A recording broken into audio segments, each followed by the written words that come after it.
Everybody, good morning, my students. Online class AVM School, Balota class 9th, subject Hindi, lesson first का second भाग दो बैलों की कथा मुंशी प्रेमचंद। तो बच्चों, अपन ने पिछली कक्षा के अंदर पढ़ा था कि किस प्रकार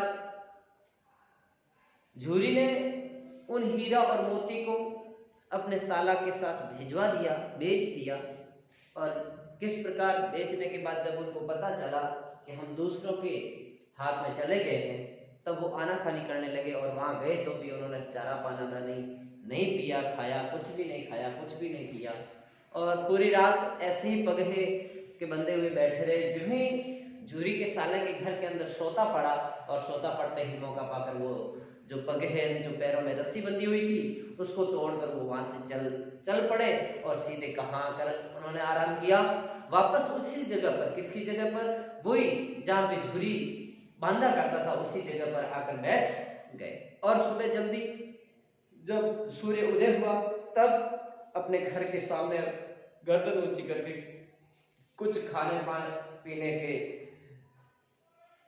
इंतजार में वो खड़े हो गए। कब झूरी बाहर आए और कब वो उनको कुछ खाने पीने के लिए दे। जब झूरी बाहर आया और उसकी तरफ देखा तो एकदम आश्चर्यचकित रह गया कि ये वापस अचानक कैसे आ गए। और तब उसने चारा पानी डालने के लिए बोला, लेकिन उसकी पत्नी ने देखा तो कहे कि ये निकम्मे कहीं के, इनको काम करने में मौत आती है, ये तो कामचोर है, आपने इस प्रकार इनको लाड प्यार देकर रखा था, इसीलिए ये तो काम करने में आनाकानी करते, काम करना उनको अच्छा नहीं लगता। लेकिन आज के सभी लोग आपकी तरीके से थोड़ी कि जितना खिलवाते हैं तो उतना भी काम भी करवाते हैं, काम ठोक के लेते हैं, इसलिए ये काम इतना उनको अच्छा नहीं लगा और इसीलिए वो वहां से भाग आए। ये किसने कहा? झूरी की पत्नी ने, कि आज मैं इनको कुछ भी खाने पीने के लिए नहीं दूंगी। लेकिन मजदूर ने चुपके से डालने के लिए, मजदूर को चुपके से डालने के लिए बोला झूरी ने, लेकिन उसने भी क्या किया कि मालकिन डांटेगी, दादा मैं ऐसा काम नहीं करता। तो इससे आगे क्या है देखिए, ध्यान दीजिए कि दूसरे दिन झूरी का साला फिर आया। क्यों आया? उन बैलों को लेने के लिए, और बैलों को ले चला। अब कि उसने दोनों को गाड़ी में जोता, दोनों को क्या किया? गाड़ी यानी कौन सी? बैलगाड़ी के अंदर जोत दिया। 2-4 बार मोती ने गाड़ी को सड़क की खाई में गिराना चाहा, 2-4 बार मोती ने क्या किया? गाड़ी को उल्टी गिरानी चाहा, लेकिन पर हीरा ने संभाल लिया कि नहीं, ऐसा नुकसान कभी भी नहीं करना चाहिए, क्योंकि वो सहनशील रखने वाला, वह ज्यादा सहनशील था। संध्या समय पर घर पहुंचकर उसने दोनों को मोटी रस्सी से क्या कर दिया? बांध दिया। दोनों को मोटी रस्सी लेकर बांध दिया, और कल की शरारत का क्या चकाया? मजा चकाया, यानी थोड़ी क्या की? धुलाई की।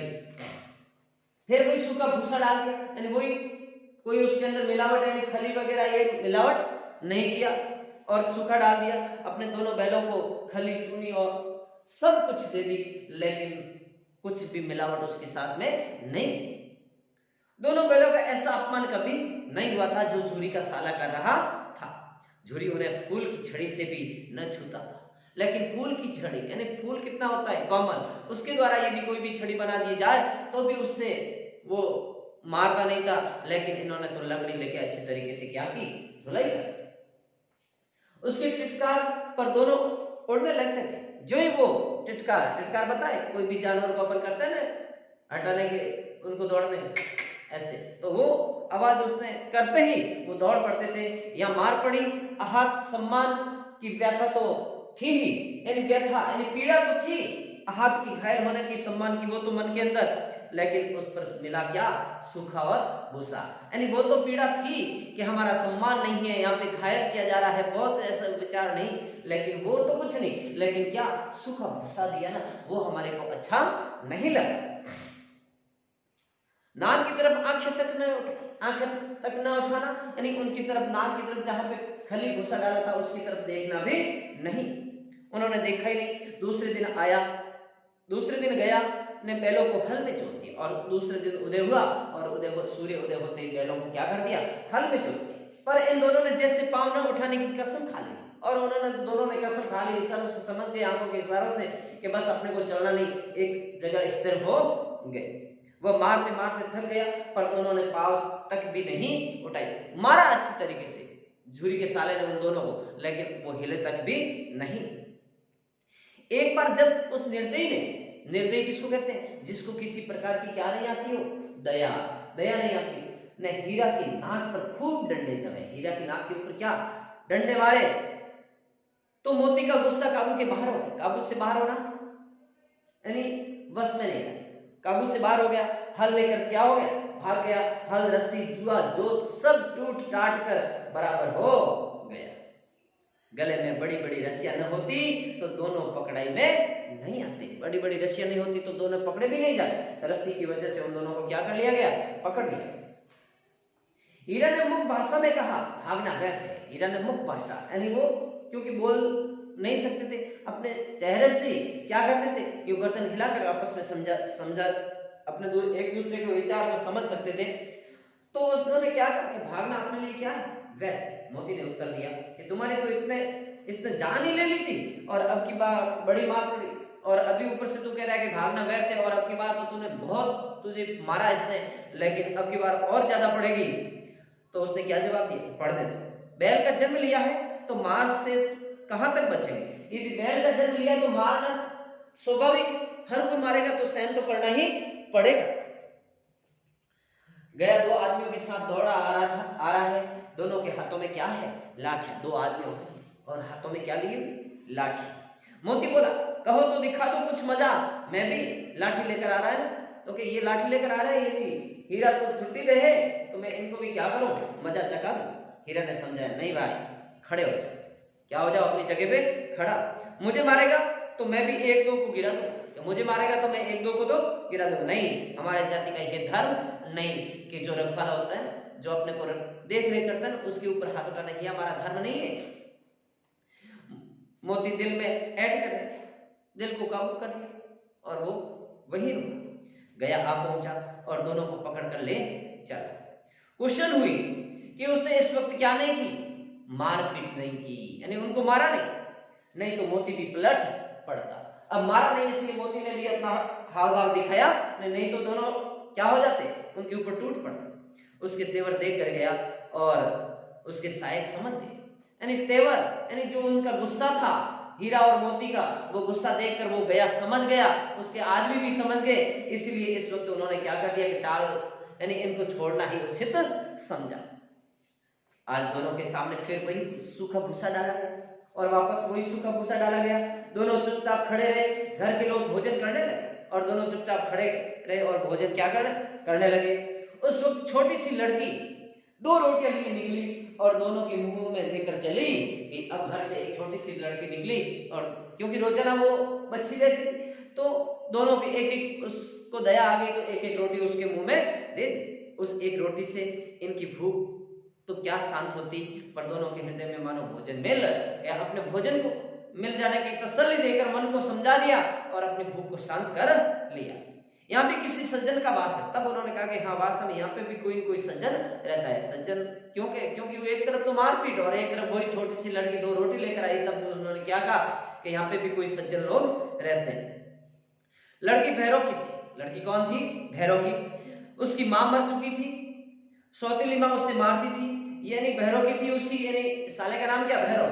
तो उसकी सौतेली माँ थी, उसको उसकी पत्नी उसके साथ में बुरा व्यवहार करती थी। इसलिए इन बैलों से उसे एक प्रकार की क्या होगी, आत्मीयता होगी। आत्मीयता यानी लगाव, प्रेम हो गया उन बैलों से। क्यों? क्योंकि बैलों को भी मारा जा रहा था उस झुरी के साले के द्वारा, भैरव के द्वारा, और भैरव की पत्नी उसी मारती थी। इसलिए उनके साथ में क्या हो गया, लगाव हो गया उस लड़की। दोनों दिन भर जोते जाते, डंडे खाते, अड़ते, शाम को थान पर बांध दिए जाते। यानी थान का यानी अच्छी जगह बांधने की होती, उसके ऊपर बांध देते और रात को वही बालिका उन्हें 2 रोटियां खिला देते। प्रेम के इस प्रसाद की ये बरकत थी। बरकत यानी प्रगति थी, यानी दिनों दिन और अच्छे होता। 2 गाल सूखा भूसा खाकर भी दोनों दुर्बल न होते थे। अब बड़ा शरीर वैसा का वैसा, उन 2 रोटियों की वजह से थोड़ा थोड़ा सूखा खाकर वो चलाते थे, मगर दोनों की आंखों में रोम रोम में विद्रोह भरा हुआ था और उन दोनों की आंखों के अंदर और हर एक रोम के अंदर विद्रोह, क्रांति, गुस्सा भरा हुआ था।